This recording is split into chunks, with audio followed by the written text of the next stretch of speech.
जय श्री कृष्णा, राधे राधे। माता रानी की जय हो। आप सभी को नवरात्रा के शुभारंभ की हार्दिक शुभकामनाएं। आज नवरात्रा का पहला दिन यानी कि प्रतिपदा तिथि है, तो आज अपने सुनेंगे नवरात्रा की संपूर्ण कथा। साल 2023 में कलश स्थापना का शुभ मुहूर्त है 15 अक्टूबर रविवार सुबह 11:44 से 12:30 तक रहेगा। इसी 46 मिनट के बीच में आपको कलश की स्थापना करनी है। कलश स्थापना के लिए यही शुभ मुहूर्त रहेगा और कलश की स्थापना हमेशा ईशान कोण यानी कि उत्तर पूर्वी कोने में करनी चाहिए। जब भी कलश की स्थापना करें तो माँ दुर्गा की प्रतिमा के दाईं ओर कलश को रखना चाहिए।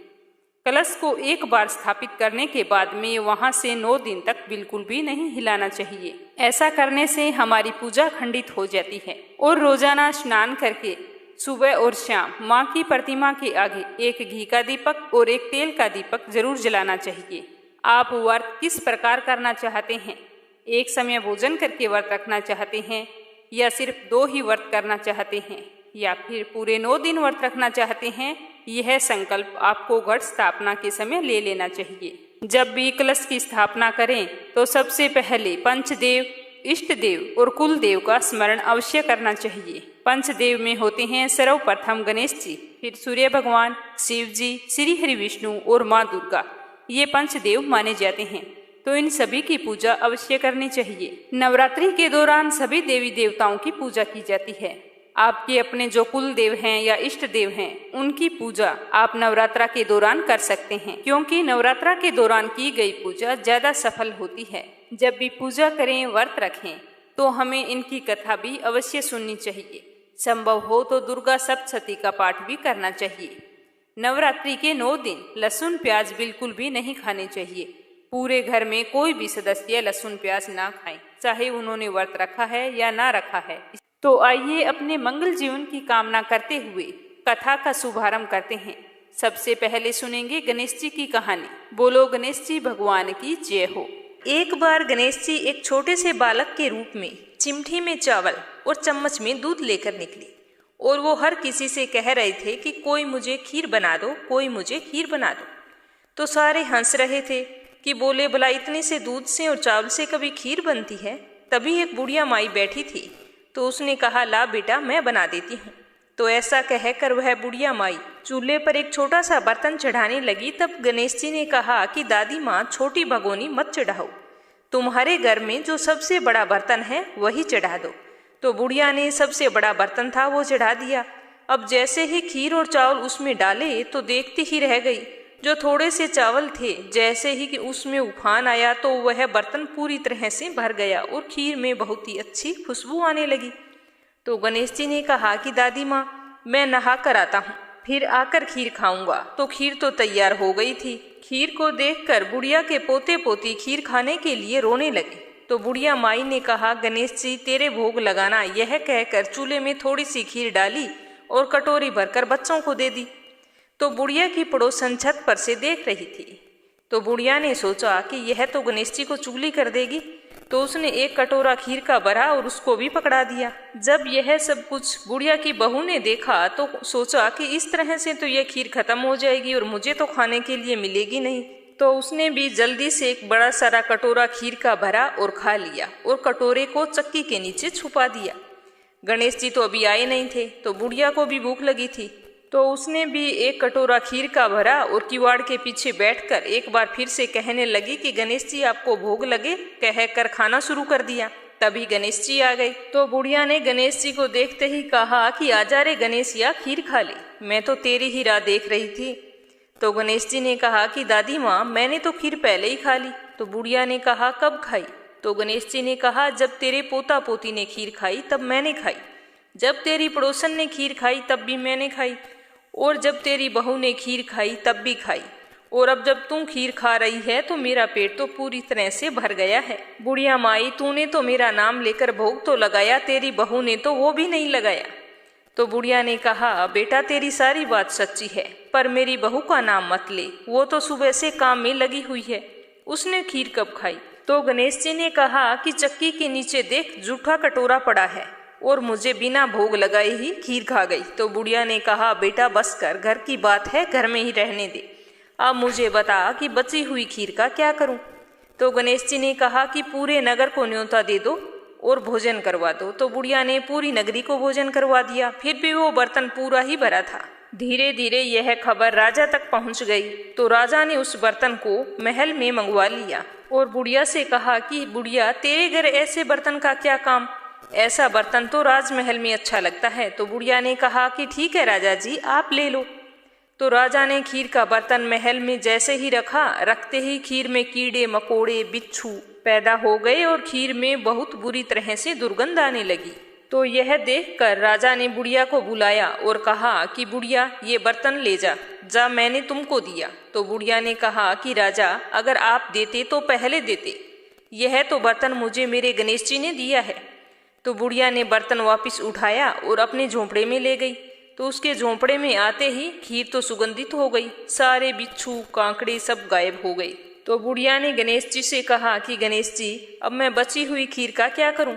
तो गणेश जी ने कहा कि झोंपड़ी के कोने में खड्डा खोदकर गाड़ दो, उसी जगह सुबह उठकर वापस खोदोगी तो धन के 2 घड़े भरे हुए तुम्हें मिलेंगे।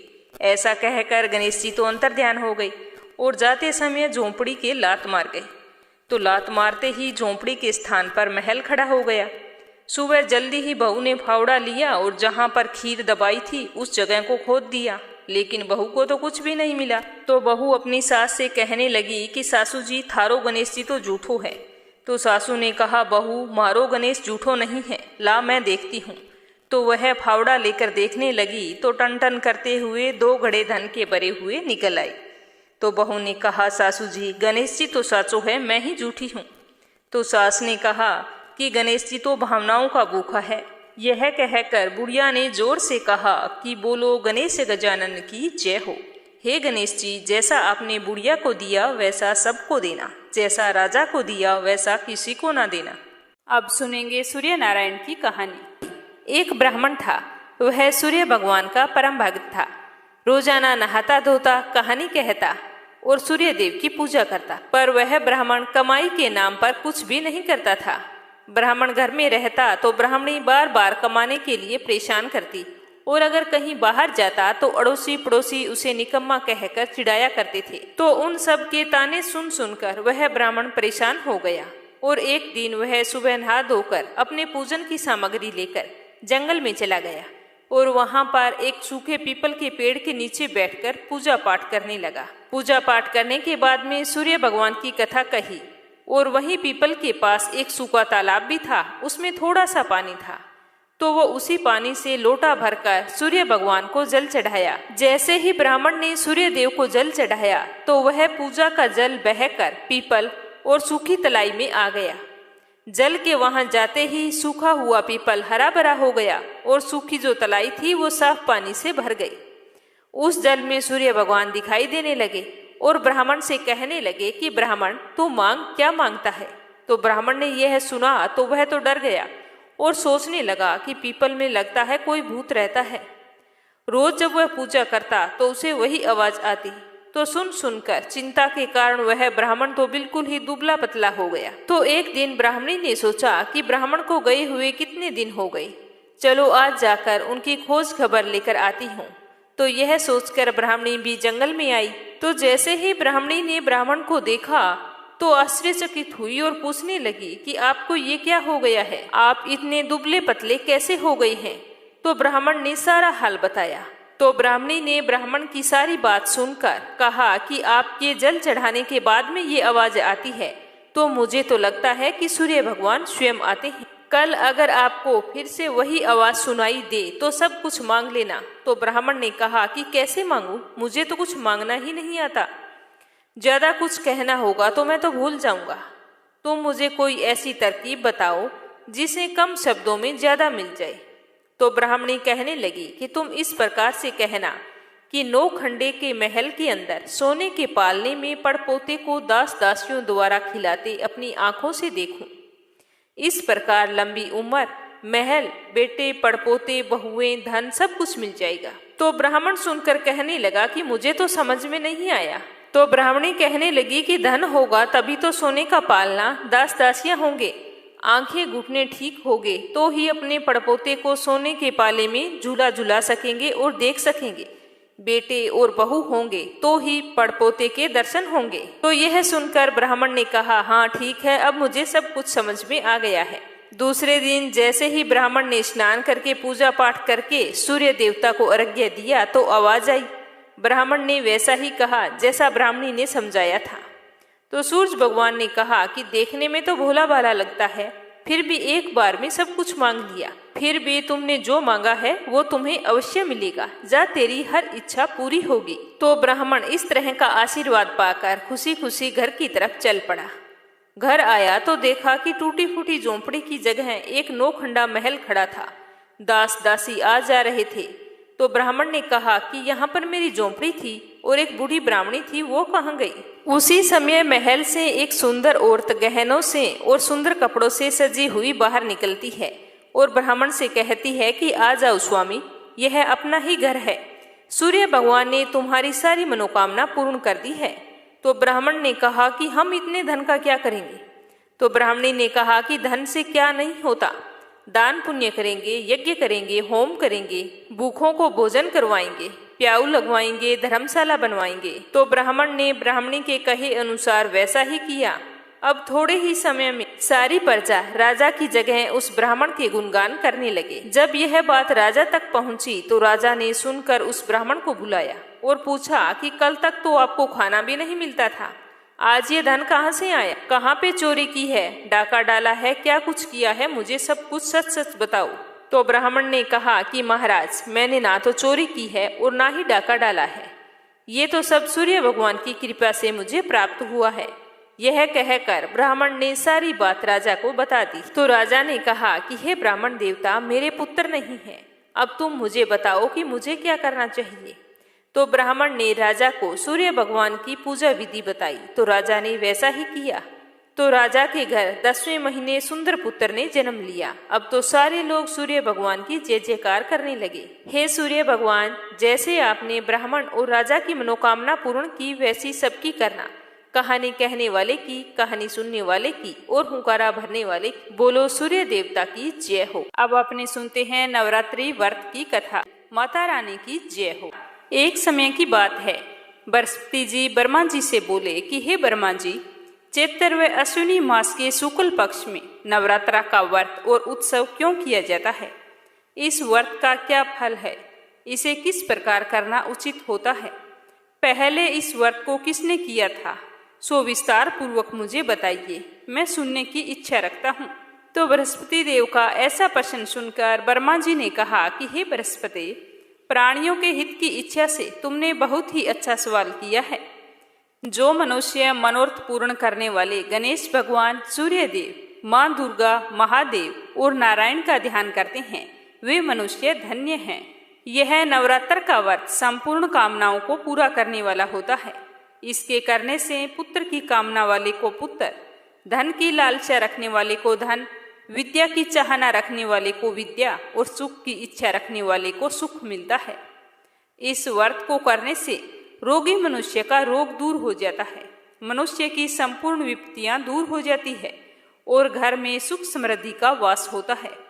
बांझ को पुत्र की प्राप्ति होती है और समस्त पापों से छुटकारा मिल जाता है। मन के सारे मनोरथ सिद्ध हो जाते हैं। जो मनुष्य इस नवरात्रा व्रत को नहीं करता है वह अनेक दुखों को भोगता है, कष्ट व रोग से पीड़ित हो, अंगहीनता को प्राप्त होता है, उसके संतान नहीं होती, वह धन धान्य से रहित हो, भूख और प्यास से व्याकुल हुआ इधर उधर घूमता है तथा संज्ञाहीन हो जाता है। जो सुहागिन महिला इस व्रत को नहीं करती है वह पति सुख से वंचित होकर नाना दुखों को भोगती है। यदि व्रत करने वाला मनुष्य सारे दिन का उपवास ना कर सके तो एक समय भोजन करे। 10 दिन बांधवों सहित नवरात्रा की व्रत कथा को सुने। हे बृहस्पति, जिसने पहले इस महाव्रत को किया है उसकी मैं कथा तुम्हें सुनाता हूँ, तुम ध्यान पूर्वक सुनना। इस प्रकार ब्रह्मा जी का वचन सुनकर बृहस्पति जी बोले कि हे ब्रह्मा जी, मनुष्यों का कल्याण करने वाले इस व्रत के इतिहास को आप मुझे कहो, मैं ध्यान पूर्वक इसे सुन रहा हूँ। मैं आपकी शरण में आया हूँ, आप मुझ पर कृपा करें। ऐसे वचन सुनकर ब्रह्मा जी कथा सुनाने लगे। ब्रह्मा जी बोले कि प्राचीन काल में मनोहर नगर में पीठत नाम का एक अनाथ ब्राह्मण रहता था। वह भगवती दुर्गा का परम भगत था। उसके संपूर्ण सद्गुणों से युक्त सुमति नाम की एक अत्यंत सुंदर कन्या ने जन्म लिया। वह कन्या अपने पिता के घर बाल्यकाल में अपनी सहेलियों के साथ क्रीड़ा करती हुई इस प्रकार बढ़ने लगी जैसे शुक्ल पक्ष में चंद्रमा की कलाएं बढ़ती है। जब उसका पिताजी प्रतिदिन मां दुर्गा की पूजा करके हवन किया करता था तो वह उस समय नियम से रोजाना उपस्थित हो जाती थी। एक दिन भी ऐसा नहीं गुजरता था कि हवन के समय वो ना आए। एक दिन सुमति अपनी सखियों के साथ खेल में इस तरह से रम गई कि भगवती के पूजन का उसके मन में ध्यान ही नहीं रहा, तो इसीलिए वह पूजन में शामिल नहीं हो सकी। जैसे ही उसके पिताजी ने हवन को समाप्त किया और अपनी पुत्री की ऐसी असावधानी देखकर उसे गुस्सा आ गया। वह अपनी पुत्री को आवाज लगाने लगा तो उसकी बेटी भागी हुई आई कि बाबा क्या बात है। तो उसके पिताजी ने कहा कि अरे दुष्ट पुत्री, तूने आज भगवती का पूजन नहीं किया। तो वो बोली कि बाबा मैं तो अपनी सहेलियों के साथ खेलने लग गई, मैं तो बिल्कुल से ही हवन की बात को भूल गई थी। तो उसके पिताजी को तो बहुत ही गुस्सा आया हुआ था, तो इसी कारण वह बोला कि तूने आज जो गलती की है उसकी सजा तो तुम्हें भुगतनी ही पड़ेगी। मैं तुम्हारा विवाह किसी कुष्ठ रोगी या दरिद्र मनुष्य के साथ करूंगा। तो पिता के ऐसे वचन सुनकर सुमति को बड़ा ही दुख हुआ और अपने पिताजी से कहने लगी कि हे पिताजी, मैं आपकी कन्या हूँ तथा सब तरह से आपके अधीन हूँ। जैसे आपकी इच्छा हो वैसे ही करो। राजा से, कुष्ठी से, दरिद्र से अथवा जिसके साथ चाहे मेरा विवाह कर दो, पर होगा वही जो मेरे भाग्य में लिखा है। यह तो मेरा अटल विश्वास है। जो जैसा कर्म करता है उसको कर्मों के अनुसार वैसा ही फल प्राप्त होता है, क्योंकि कर्म करना मनुष्य के अधीन है और फल देना ईश्वर के अधीन है। तो ब्राह्मण ने अपनी कन्या के मुख से ऐसे निर्भयता से कहे हुए वचन सुने तो उसे और भी ज्यादा गुस्सा आ गया। जैसे अग्नि में घी पड़ने से आग ज्यादा प्रज्वलित हो जाती है, उसी प्रकार ब्राह्मण को भी अत्यधिक गुस्सा आ गया और उसने अपनी बेटी का विवाह एक कुष्ठी के साथ कर दिया और अत्यंत क्रोधित होकर अपनी पुत्री से कहने लगा कि हे पुत्री, तुम्हें अपने कर्मों पर कुछ ज्यादा ही भरोसा है, तो अपने कर्म का फल भोग कर देखो। देखते हैं भाग्य के भरोसे रहकर तुम क्या कुछ कर लेती हो। तो अपने पिताजी के इतने कठोर शब्दों को सुनकर सुमति को बहुत ही दुख हुआ और वह मन ही मन विचार करने लगी कि मेरा भी कितना बड़ा दुर्भाग्य है जिससे मुझे ऐसा पति मिला है। इस तरह अपने दुख का विचार करती हुई वह अपने पति के साथ वन में चली गई और वहां पर डरावने कुशायुक्त उस निर्जन वन में बहुत ही कष्टपूर्वक रात बिताई। उस गरीब बालिका की ऐसी दशा देखकर देवी भगवती ने पूर्व पुण्य के प्रभाव से प्रकट होकर सुमति से कहा कि हे दीन ब्राह्मणी, मैं तुमसे बहुत ही प्रसन्न हूँ। तुम जो चाहो सो वरदान मांग सकती हो। भगवती दुर्गा का यह वचन सुनकर ब्राह्मणी ने कहा कि आप कौन हैं, मुझे बताइए, मैं तो आपको नहीं जानती हूँ। तो ब्राह्मणी का ऐसा वचन सुनकर देवी ने कहा कि मैं आदि शक्ति भगवती हूँ और मैं ही ब्रह्म विद्या व सरस्वती हूँ। प्रसन्न होने पर मैं प्राणियों का दुख दूर करके उनको सुख प्रदान करती हूँ। हे ब्राह्मणी, मैं तुझ पर तेरे पूर्व जन्म के पुण्य प्रभाव से बहुत ही खुश हूँ। मैं तुम्हें तुम्हारे पूर्व जन्म का वृतांत सुनाती हूँ, ध्यान पूर्वक सुनना। तू पूर्व जन्म में निषाद की पत्नी थी, अति पतिव्रता थी। एक दिन तेरे पति निषाद ने चोरी की। चोरी करने के कारण तुम दोनों को सिपाहियों ने पकड़ लिया और ले जाकर जेल खाने में डाल दिया। उन लोगों ने तुझको और तेरे पति को भोजन भी नहीं दिया था। उन दिनों नवरात्रा चल रहे थे, तो तुम दोनों ने नवरात्रा के 9 दिनों में ना तो कुछ खाया और ना ही जल पिया था। इस प्रकार 9 दिन तक नवरात्रा का व्रत पूर्ण हो गया था। हे ब्राह्मणी, उन दिनों में जो व्रत हुआ, इस व्रत के प्रभाव से मैं प्रसन्न होकर तुम्हें मनोवांछित फल देती हूँ। तुम्हारी जो इच्छा हो तुम मांग सकती हो। तो इस प्रकार ब्राह्मणी दुर्गा के वचन सुनकर बहुत ही प्रसन्न हुई और बोली कि हे माँ, अगर आप मुझ पर इतना ही प्रसन्न हैं तो मैं आपको प्रणाम करती हूँ, कृपा करके मेरे पति का कोढ़ दूर कर दीजिए। तो देवी ने कहा कि उन दिनों में जो तूने व्रत किया था, उस व्रत के एक दिन का फल अपने पति के लिए अर्पण कर दो। उस पुण्य के प्रभाव से तेरा पति कोढ़ मुक्त हो जाएगा। तो ब्रह्मा जी कहते हैं कि इस प्रकार देवी के वचन सुनकर वह ब्राह्मणी अत्यंत प्रसन्न हुई और पति को निरोग करने की इच्छा से अपने पूर्व जन्म के व्रतों में से एक दिन के व्रत का पुण्य फल पति के निमित्त कर दिया। ऐसा करते ही उसका पति देवी भगवती की कृपा से कुष्ठ रोग से रहित होकर अति कांतिवान हो गया। वह ब्राह्मणी पति की मनोहर देह को देखकर देवी की स्तुति करने लगी कि हे दुर्गे, आप दुर्गति को दूर करने वाली, तीनों लोकों का संताप हरने वाली, समस्त दुखों को दूर करने वाली, प्रसन्न होकर मनोवांछित वर देने वाली और दुष्टों का नाश करने वाली जगत की माता हो। हे अम्बे, मुझ निरपराध अबला को मेरे पिता ने कुष्ठी मनुष्य के साथ विवाह करके घर से निकाल दिया है। पिता से तिरस्कृत निर्जन वन में विचर रही हूँ। आपने मेरी इस विपदा से उद्धार किया है। हे देवी, मैं आपको बारंबार प्रणाम करती हूँ, आप मेरी रक्षा करो।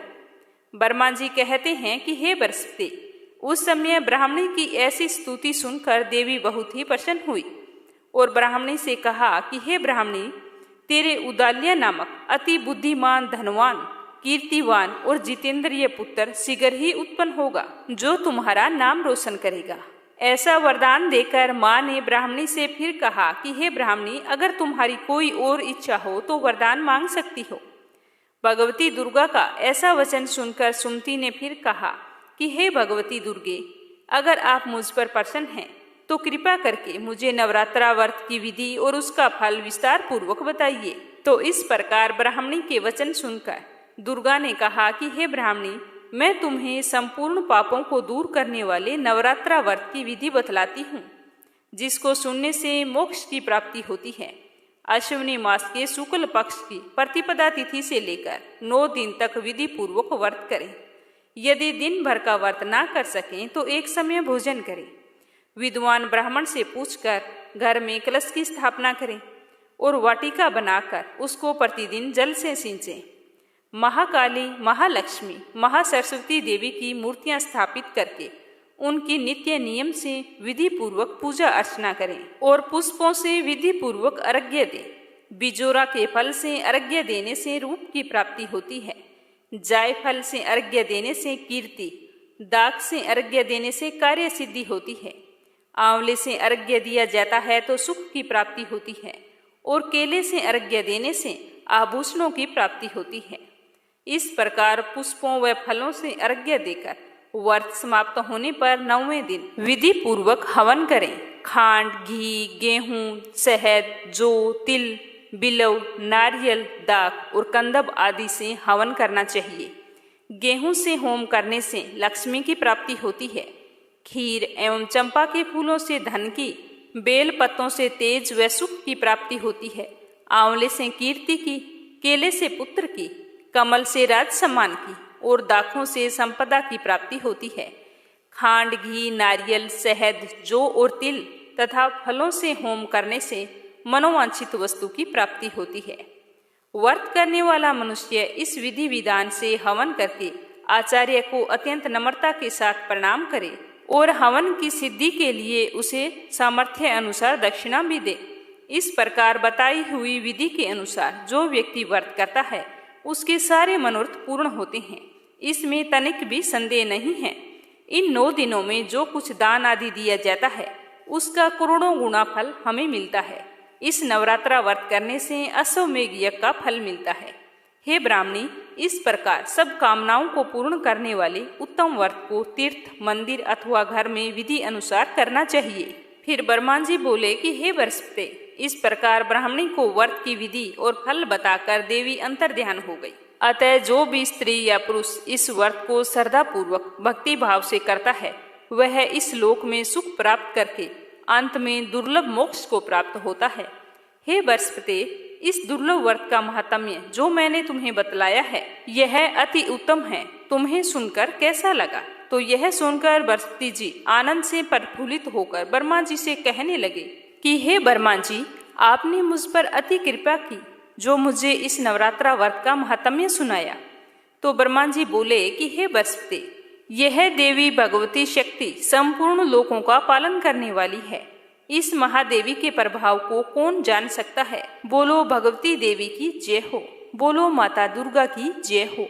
और इसके बाद पूरी ही श्रद्धा से और प्रसन्नचित मन से माँ शैलपुत्री की कथा सुने, जिससे हमें माँ का आशीर्वाद मिले और हमारे जीवन में सुख सौभाग्य और धन वैभव की कोई कमी ना रहे। तो चलिए सुनते हैं कथा। राजा दक्ष के कई पुत्रियां थी। सभी पुत्रियां बहुत ही गुणवती थी, पर दक्ष के मन में संतोष नहीं था।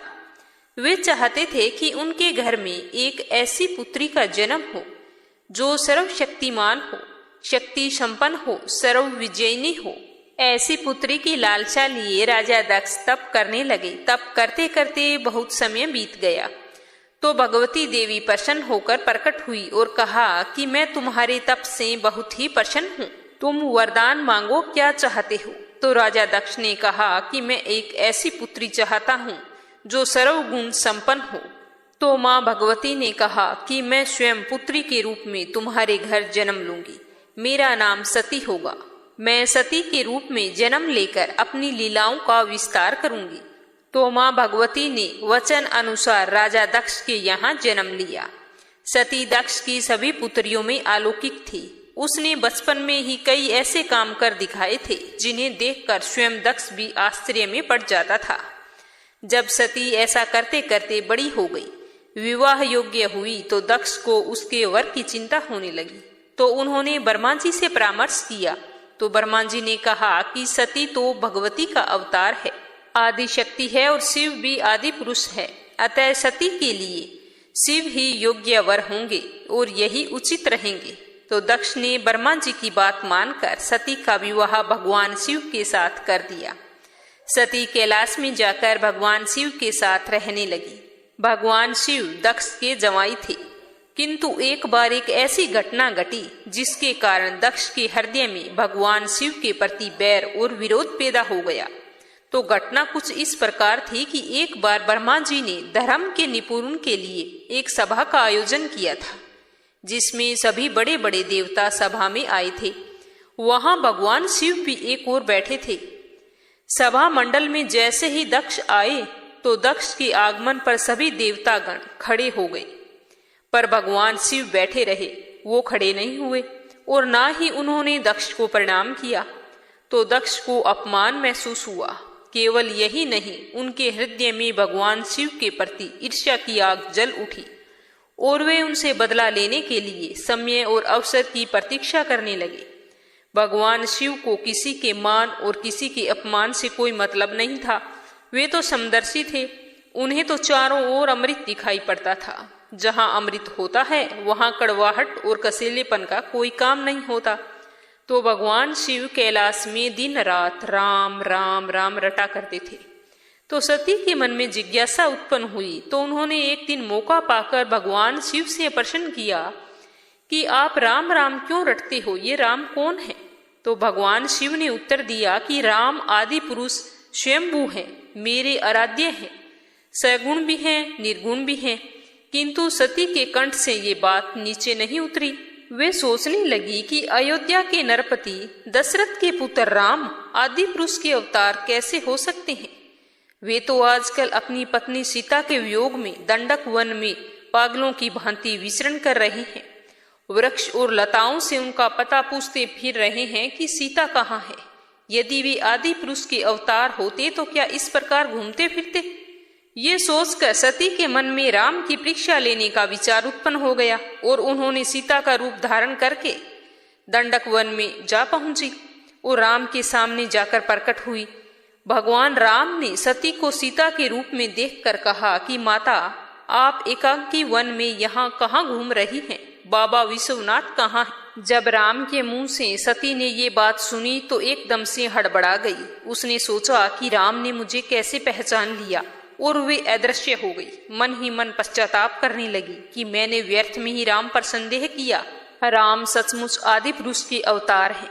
सती जब कैलाश लौटकर आई तो भगवान शिव ने उन्हें आते देखकर कहा, सती, तुमने सीता के रूप में राम की परीक्षा लेकर अच्छा नहीं किया। सीता मेरी आराध्या है, अब तुम मेरी अर्धांगिनी कैसे रह सकती हो? इस जन्म में हम और तुम पति पत्नी के रूप में नहीं रह सकते। तूने मुझे बहुत ही मायूस कर दिया है। तो शिव जी का ये कथन सुनकर सती अत्यधिक दुखी हुई, पर अब क्या हो सकता था? जो होना था सो हो चुका था। शिव जी के मुंह से निकली हुई बात असत्य नहीं हो सकती थी। शिव जी तो समाधि में लीन हो गई और सती दुख और पश्चाताप की लहरों में डूबने उतरने लगी। उन्हीं दिनों सती के पिता कनकखल में बहुत ही बड़ा यज्ञ कर रहे थे। उन्होंने यज्ञ में सभी देवताओं और मुनियों को आमंत्रित किया था, किंतु शिवजी को निमंत्रण नहीं दिया, क्योंकि उनके मन में शिवजी के प्रति ईर्ष्या थी। सती को जब यह ज्ञात हुआ कि उसके पिता ने बहुत ही बड़े यज्ञ की रचना की है, तो उनका मन यज्ञ के समारोह में सम्मिलित होने के लिए बेचैन हो उठा। शिवजी तो समाधि में लीन थी, अतः वे शिवजी से अनुमति लिए बिना ही वीरभद्र के साथ अपने पिता के घर चली गई। कई पुराणों में इस तरह वर्णन भी मिलता है कि एक बार सती और शिव कैलाश पर्वत पर बैठे परस्पर वार्तालाप कर रहे थे। उसी समय आकाश मार्ग से कई विमान कनकखल की ओर जाते हुए दिखाई पड़े। सती ने उन विमानों को देखकर भगवान शिव से पूछा कि प्रभु, ये सभी विमान किसके हैं और ये कहाँ जा रहे हैं? तो भगवान शंकर ने उत्तर दिया कि आपके पिता ने बहुत ही बड़े यज्ञ की रचना की है। देवता और देवांगनाएं इस विमानों में बैठकर उसी यज्ञ में सम्मिलित होने के लिए जा रहे हैं। तो सती ने दूसरा प्रश्न किया कि क्या मेरे पिता ने आपको यज्ञ में सम्मिलित होने के लिए निमंत्रण नहीं दिया? तो भगवान शंकर ने उत्तर दिया कि आपके पिता मुझसे बैर रखते हैं, फिर वे मुझे क्यों बुलाने लगे? तो सती मन ही मन सोचने लगी। फिर बोली कि यज्ञ के अवसर पर अवश्य मेरी बहनें आई होंगी, उनसे मिले हुए मुझे बहुत ही दिन हो गए हैं।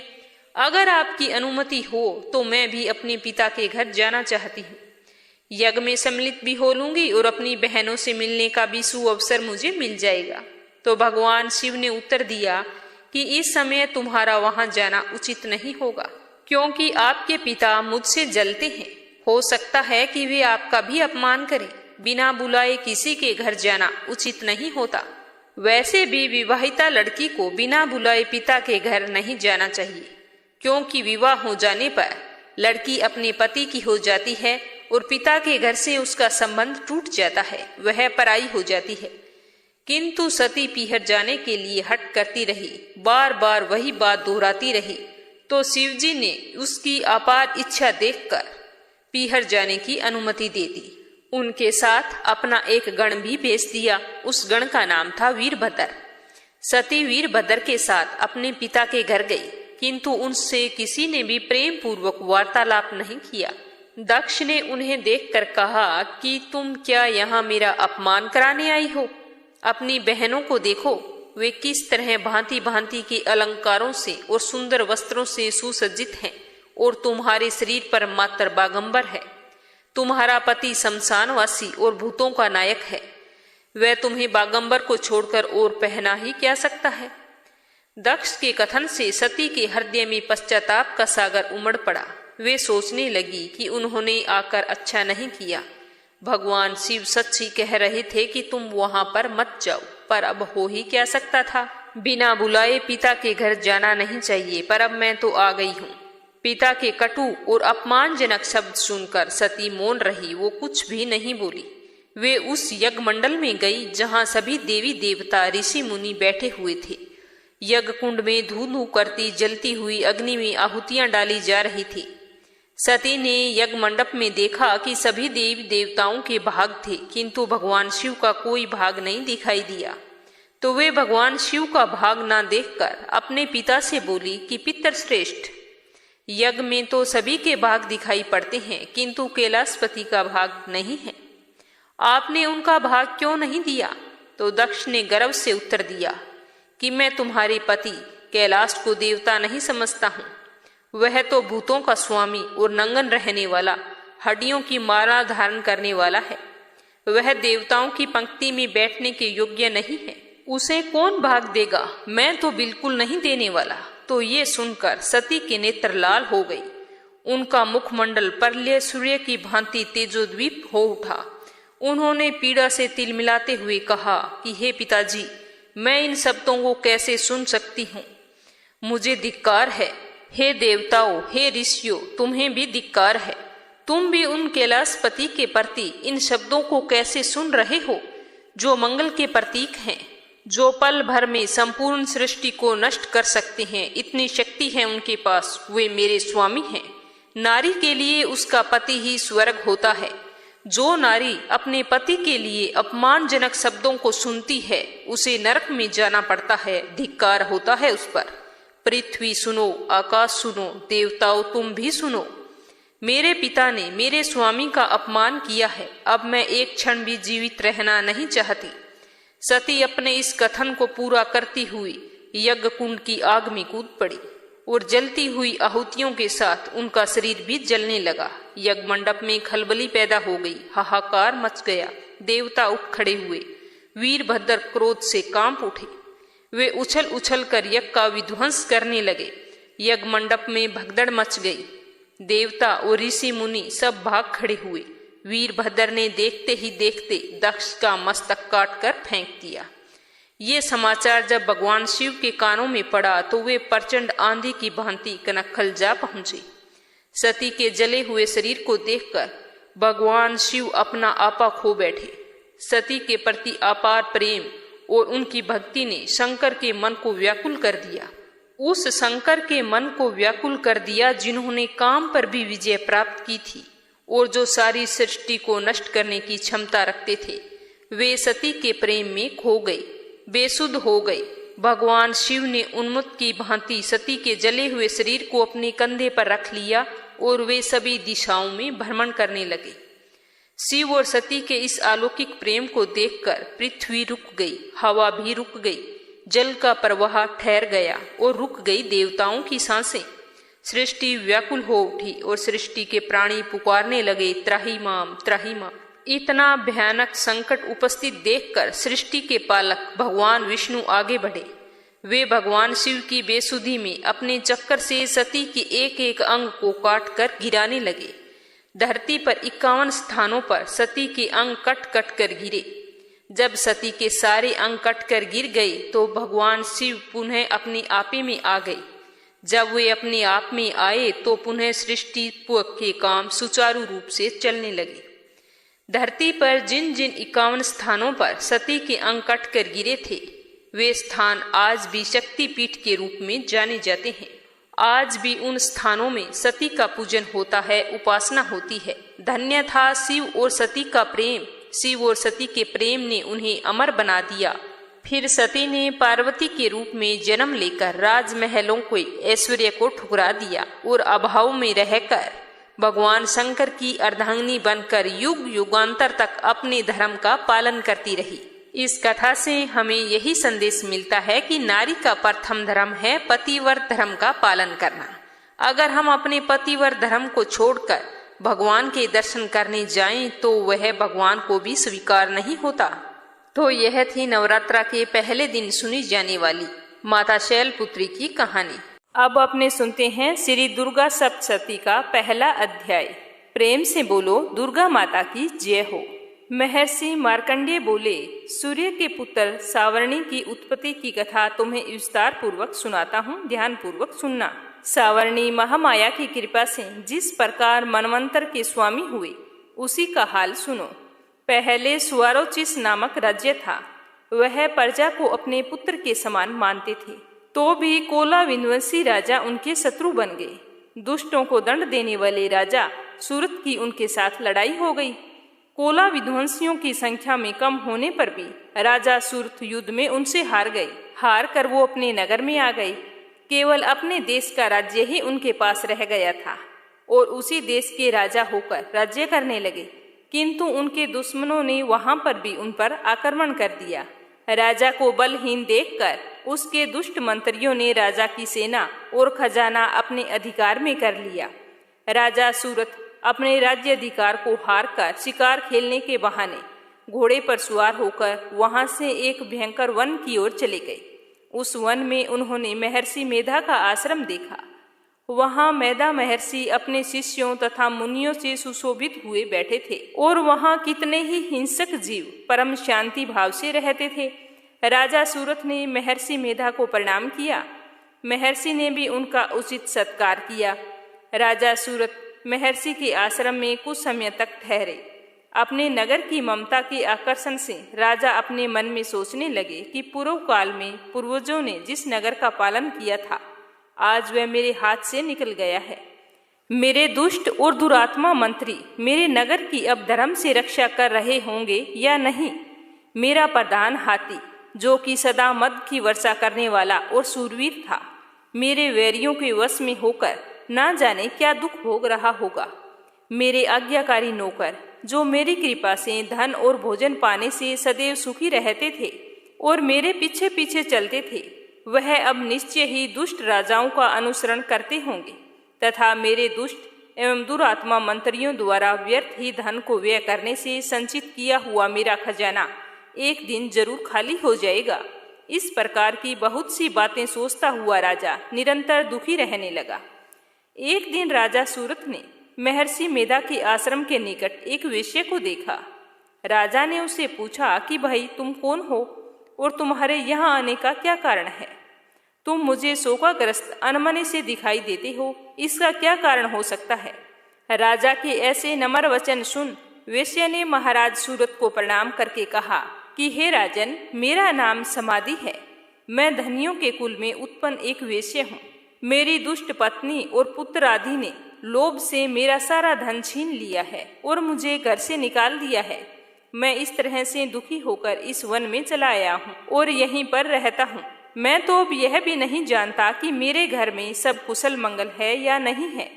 यहाँ मैं अपने परिवार का आचरण संबंधी कोई समाचार भी नहीं पा सकता। वह घर में इस समय कुशल पूर्वक होंगे या नहीं होंगे। मैं अपने पुत्रों के संबंध में यह भी नहीं जानता कि वो सदाचारी है या दुराचार में फंसे हुए हैं। तो राजा बोले कि जिस धन के लोभी पुत्र पत्नी ने तुम्हें घर से निकाल दिया है, फिर भी तुम्हारा चित्त उनसे प्रेम क्यों करता है? तो वेश्या ने कहा कि मेरे विषय में आपको ऐसा कहना ठीक है, क्योंकि मेरा मन इतना कठोर नहीं है। धन के लोभ में पड़कर पितर स्नेह को त्याग कर मेरे पुत्र ने मुझे घर से निकाल दिया है, तो भी मेरे मन में उनके लिए कठोरता नहीं आती है। हे महामते, मेरा मन फिर भी उनमें क्यों फंस रहा है, इस बात को मैं यह नहीं जान रहा कि मेरा चित्त उनके लिए दुखी है। मैं उनके लिए लंबी लंबी सांसें ले रहा हूँ। उन लोगों के मन में प्रेम नहीं है, फिर भी ऐसे स्नेह रहित लोगों के लिए मेरा हृदय कठोर नहीं होता। ऐसा कहते हुए महर्षि मार्कंडेय जी आगे बताते हैं कि हे ब्राह्मण, इसके पश्चात महाराज सूरत और वह वैश्य दोनों महर्षि मेधा के समीप गए और उनके साथ यथा योग्य न्याय संभाषण करके दोनों ने वार्ता आरंभ की। राजा बोले कि हे भगवान, मैं आपसे एक बात पूछना चाहता हूँ, सो आप कृपा करके मुझे बताइए। मेरा मन अधीन नहीं है, इससे मैं बहुत दुखी हूँ। राज्य धन आदि की चिंता अभी तक मुझ में बनी हुई है और मेरी यह ममता अज्ञानियों की तरह बढ़ती ही जा रही है। यह समाधि नामक वेश्य भी अपने घर से अपमानित होकर आया है। इसके सब जनों ने इसे त्याग दिया है। सब जनों का त्यागा हुआ यह भी उनसे हार्दिक प्रेम रखता है। इस तरह हम दोनों ही दुखी हैं। हे महाभाग, उन लोगों के अवगुणों को देखकर भी हम दोनों के मन में उनके लिए ममता जनित आकर्षण उत्पन्न हो रहा है। हमें सब कुछ ज्ञान है, फिर भी ऐसा क्यों हो रहा है? अज्ञानी मनुष्यों की तरह हम दोनों में यह मूर्खता क्यों है? महर्षि मेधा ने कहा कि विषम मार्ग का ज्ञान सब जंतुओं को है। सबों के लिए विषय पृथक पृथक होते हैं। कुछ प्राणी दिन में नहीं देखते, कुछ रात को नहीं देखते, परंतु कई जीव ऐसे होते हैं जो दिन तथा रात दोनों में ही देख सकते हैं। यह सत्य है कि मनुष्य में ज्ञान प्रधान है, किंतु केवल मनुष्य ही ज्ञानी नहीं होता। पशु पक्षी आदि भी ज्ञान रखते हैं। जैसे यह पशु पक्षी ज्ञानी है, वैसे ही मनुष्यों का ज्ञान है, और जो ज्ञान मनुष्यों में वैसे ही पशु पक्षियों में है, तथा अन्य बातें भी दोनों में एक जैसी ही पाई जाती है। ज्ञान होने पर भी इन पक्षियों की ओर देखो कि अपनी भूख से पीड़ित बच्चों की चोंच में कितने प्रेम से अन्न के दाने डाल रहे हैं। हे राजन, ऐसा ही प्रेम मनुष्य में अपनी संतान के लिए भी पाया जाता है। लोभ के कारण अपने उपकार का बदला पाने के लिए मनुष्य पुत्रों की इच्छा करते हैं और इस प्रकार मोह के खड्डे में गिरा करते हैं। भगवान श्री हरि की जो माया है उसी से संसार मोहित हो रहा है। इसमें आश्चर्य की कोई बात नहीं है, क्योंकि वह भगवान विष्णु की योग निद्रा है। यह माया ही तो है जिसके कारण संसार मोह में जकड़ा हुआ है। यही महामाया भगवती देवी ज्ञानियों के चित्त को बलपूर्वक खींचकर मोह में डाल देती है और उसी के द्वारा संपूर्ण जगत की उत्पत्ति होती है। यही भगवती देवी प्रसन्न होकर मनुष्य को मुक्ति प्रदान करती है। यही संसार के बंधन का कारण है तथा संपूर्ण ईश्वर की स्वामिनी भी है। महाराज सूर्थ ने पूछा कि भगवान, वह देवी कौन सी है जिसको आप महामाया कहते हैं? हे ब्राह्मण, वह कैसे उत्पन्न हुई और उसका क्या कार्य है? उसके चरित्र कौन कौन से हैं? प्रभु, उसका जैसा प्रभाव है, जैसा स्वरूप है, वह सब कृपा करके मुझे बताइए, मैं आपसे सुनना चाहता हूँ। तो महर्षि मेधा बोले कि राजन, वह देवी तो नित्य स्वरूपा है, उसके द्वारा यह संसार रचा गया है। तब भी उसकी उत्पत्ति अनेक प्रकार से होती है, वह सब आप मुझसे सुनो। वह देवताओं का कार्य सिद्ध करने के लिए प्रकट होती है, उस समय वह उत्पन्न हुई कहलाती है। संसार को जलमय करके जब भगवान विष्णु योग निद्रा का आश्रय लेकर शेष शैया पर सो रहे थे, तब मधु केटभ नाम के 2 असुर उनके कानों के मैल से प्रकट हुए थे। श्री ब्रह्मा जी को मारने के लिए तैयार हो गए। श्री ब्रह्मा जी ने जब उन दोनों को अपनी ओर आते हुए देखा और यह भी देखा कि भगवान विष्णु योग निद्रा का आश्रय लेकर सो रहे हैं, तो वह उस समय श्री भगवान को जगाने के लिए उनके नेत्रों में निवास करने वाली योग निद्रा की स्तुति करने लगते हैं। श्री ब्रह्मा जी ने कहा कि हे देवी, तुम ही स्वाह, तुम ही स्वधा और तुम ही वष्टकार हो। स्वर भी तुम्हारा ही स्वरूप है, तुम ही जीवन देने वाली सुधा हो। नित्य अक्षर पर्णव में आकार, उकार, मकार, इन तीनों में माताओं के रूप में तुम ही स्थित हो। इनके अतिरिक्त जो बिंद पथ अर्धमात्रा है, जिसका कि विशेष रूप से उच्चारण नहीं किया जाता, हे देवी, वो भी तुम ही हो। हे देवी, संध्या, सावित्री तथा परम जननी तुम ही हो। तुम इस विश्व को धारण करने वाली हो। तुमने ही इस जगत की रचना की है और तुम ही इस जगत का पालन करने वाली हो। तुम ही कल्प के अंत में सबको भक्षण करने वाली हो।